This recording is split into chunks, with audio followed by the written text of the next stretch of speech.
Martin Audio mga boss, na D18. Yan ho yung kanyang itsura. Yan yung kulang dito ay yung kanyang dito sa siding niya. Yan, di pa natin siya nilagyan para makita yung loob. At ito yung itsura sa loob mga boss. Yan yung kanyang division. Yan siya. D18 mga boss. Sa mga nagtatanong ng sukat nito ay ito actual nating susukatin mga boss.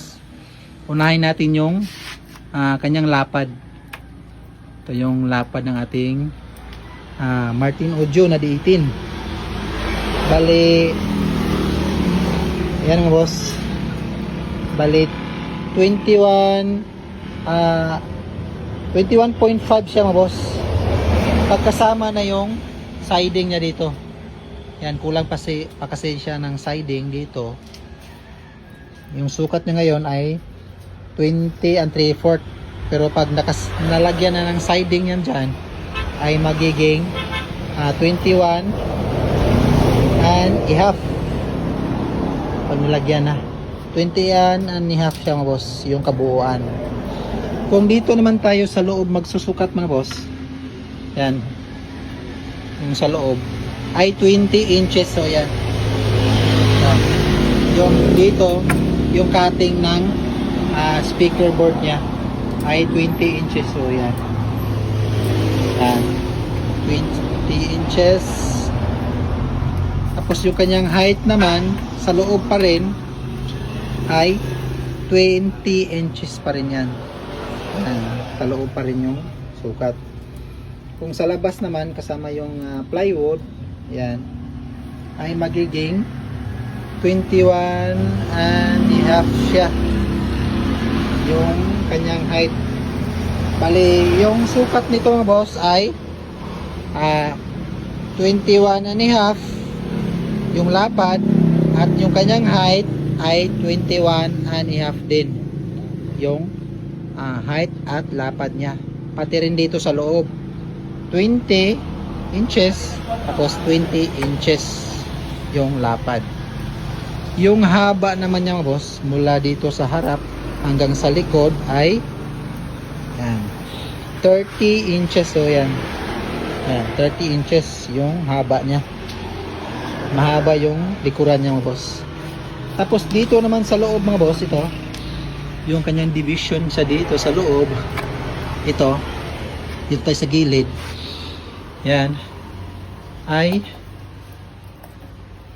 yan 16 inches. So yan, mula doon sa ito 16 inches so yung haba nito.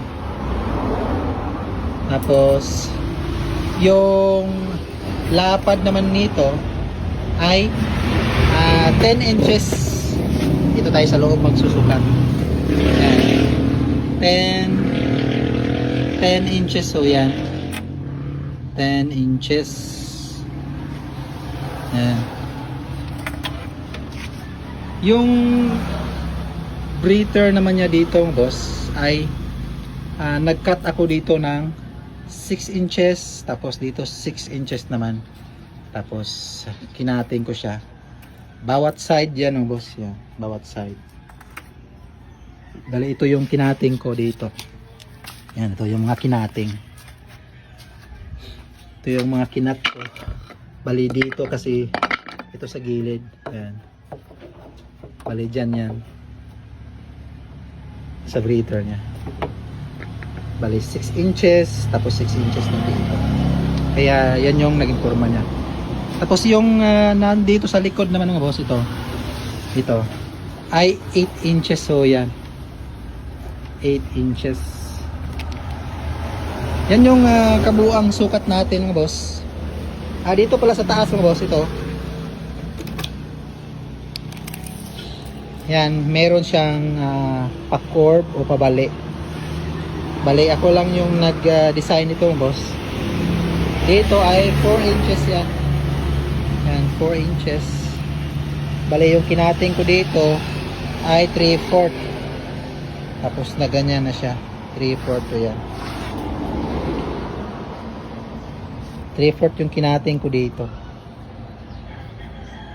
Hanggang mula dito hanggang dito ay 4 inches. Tapos kinat ko siya. Bawat side. Yan. Para ganyan yung hitsura niya, boss. Para maganda sa tingnan. Tapos dito ay yan. 1 and 3/4. Yan, 1 and 3/4 siya dyan. 1 and 3/4 dito. Kasi lalagyan pa natin ito ng screen dito sa harap. Yan yung kabuang sukat ng ating Martin Audio, boss, na D18. May ilalagay din akong box plan ito, boss, sa comment section. Check nyo na lang.